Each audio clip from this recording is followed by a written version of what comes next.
नमस्कार, बिहार मिथिला न्यूज़ में आपका स्वागत है। मैं मनोज और हमने एक बार दिखाया था कि अभी दरभंगा पहुंचे हैं डीजीपी एसके सिंघल। यहां पहुंचने के बाद उन्होंने जैसे ही गार्ड ऑफ ऑनर हुआ उसके बाद अम्बेडकर सभागार में उन्होंने सभी दरभंगा, मधुबनी, समस्तीपुर के सभी डीएसपी, एसपी एवं थाना प्रभारियों के साथ बैठक की।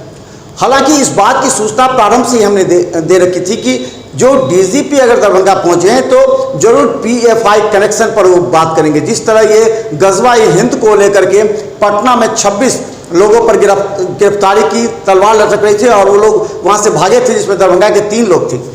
तो अचानक आज जब डीजीपी पहुंचे हैं तो आज अम्बेडकर सभागार में बैठक हुई है। सभी थाना प्रभारियों को उन्होंने बताया, लेकिन जब वो वहां से निकले तो मीडिया को बताया, जैसे मिथिला मंच न्यूज़ ने उनसे बात की तो उन्होंने साफ कहा कि आधुनिकीकरण, जो पुलिस का आधुनिकीकरण है, उस पर वो कार्यशाला के तहत सभी थाना प्रभारी एवं डीएसपी और एसपी को बताया जा रहा था कि आने वाले समय में किस तरह कोई एफआईआर दर्ज होने के बाद आधुनिकी तरीका से उसका अनुसंधान होता है।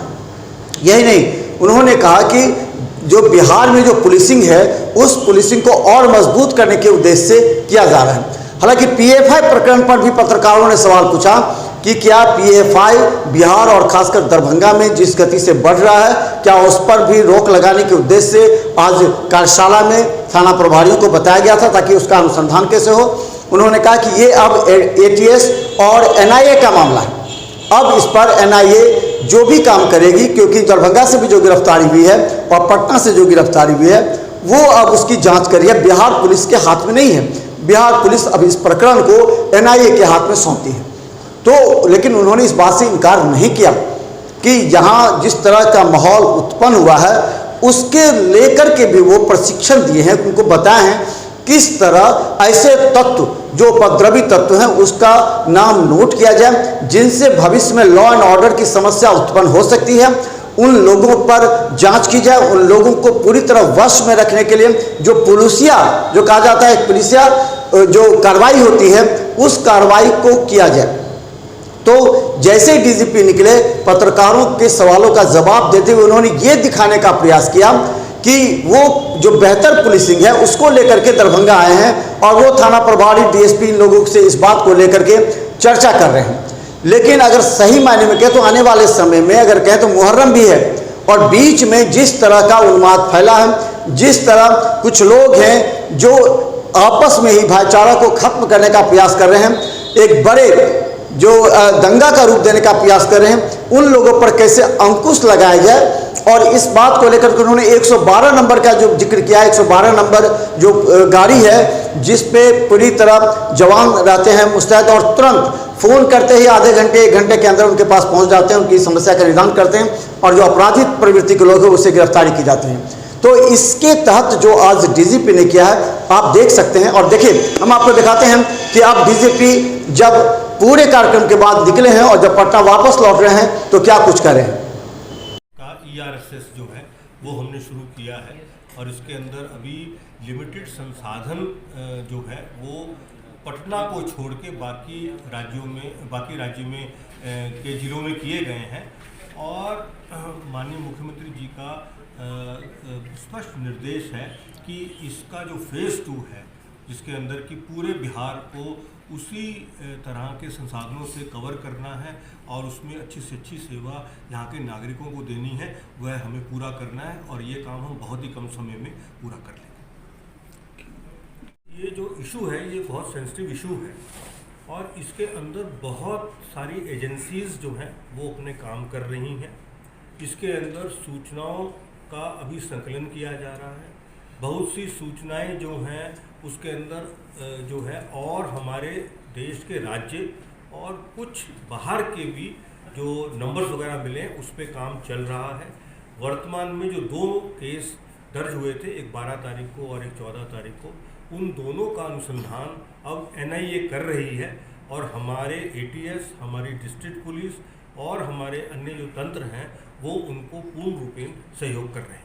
कितने जिले हाई अलर्ट पे हैं सर? 8 जिले की बात करें हम तो आपने नहीं, आपने जो इस सवाल किया था फुलवारी शरीफ की घटना का, ये मैंने उसी का उत्तर दिया है। जहाँ तक आप जिलों की बात कर रहे हैं उसके अंदर जो है हम लोगों ने एक नॉर्मल जो अलर्ट होता है, जो समय समय पर हमारी इंटेलिजेंस एजेंसीज भी देती हैं और हम अपनी सूचनाओं के आकलन पर और अन्य स्रोतों से जो हमें जानकारियां मिलती हैं उसके आकलन पर अलर्ट जारी करते हैं, उस तरह का एक जनरल अलर्ट जो है वो हम लोगों ने इशू किया हुआ है। लेकिन वर्तमान में हमारे राज्य में किसी प्रकार की कोई लॉ एंड ऑर्डर की समस्या नहीं है। कौन कौन से जिले जो हैं सर हाई अलर्ट में रखा गया है? ये सब जो इन्फॉर्मेशन है ये बहुत सटीक तरह की इन्फॉर्मेशन होती है, इस पे जो है कुछ कहना कहना उचित नहीं होगा। सर दरभंगा जिला की बात करें तो दरभंगा जिला में कुछ दिन पहले लगभग 3 या 5 तारीख को एक बैठक होने वाली थी। लगभग 70 करीब 600 से 700 ऐसे लोग आने वाले थे जो बैठक करने वाले थे, जिससे जो वातावरण है जो हम लोग के बीच में जो बात सौदा वो सारा बिगड़ने वाला था।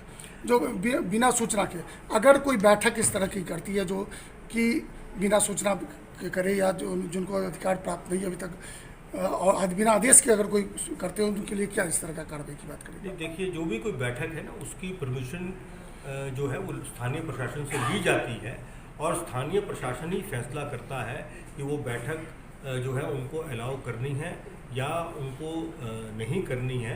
तो ये स्थानीय प्रशासन का डोमेन है और आवश्यकता अनुसार जब कभी कोई विधि व्यवस्था की समस्या के निपटारे के लिए अतिरिक्त संसाधनों की आवश्यकता जो पड़ती है, वो जो अतिरिक्त संसाधन है वो हमारा जो मुख्यालय वो पूरा करता है। दरभंगा में एक ऐसा बैठक की बात सामने आई थी, दरभंगा पुलिस ने तत्पर होकर के अपने स्तर से उसको कैंसिल कराया, लेकिन जिस तरह की बात सामने आ रही है लगातार इस तरह की चलिए व्हाट्सएप ग्रुप जो उनका है उस व्हाट्सएप ग्रुप पर एक मैसेज चल रहा है। ओके हो गया? हाँ सर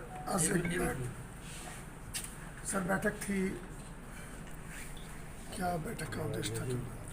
देखिए, आज की जो बैठक थी उसके अंदर हमने तीनों जो दरभंगा रेंज के ज़िले हैं उनके एसपीज़ को बुलवाया था। आईजी साहब अवेलेबल थे, हेडक्वार्टर से हमारे साथ हमारे additional director general law and order आए थे और हमने सभी ज़िलों के कुछ एसएचओ को, कुछ सर्कल इंस्पेक्टर को और कुछ एसडीपीओस को बुलवाया।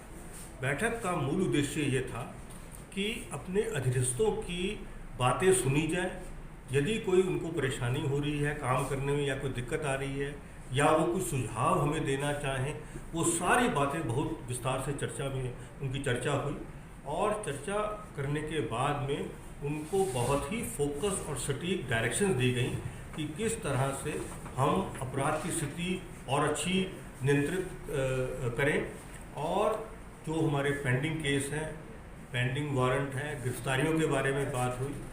उनके सुझाव लिए गए कि हम अच्छे से अच्छी पुलिसिंग कैसे करें और सबसे ऊपर कि जो हमारे नागरिकों की पुलिस से अपेक्षाएं हैं वो अच्छे से अच्छे तरीके से किस तरह पूरी की जाए, इन सारी बातों पर विस्तार से चर्चा हुई और इसमें अप्रोप्रिएट डायरेक्शन दी गई। सर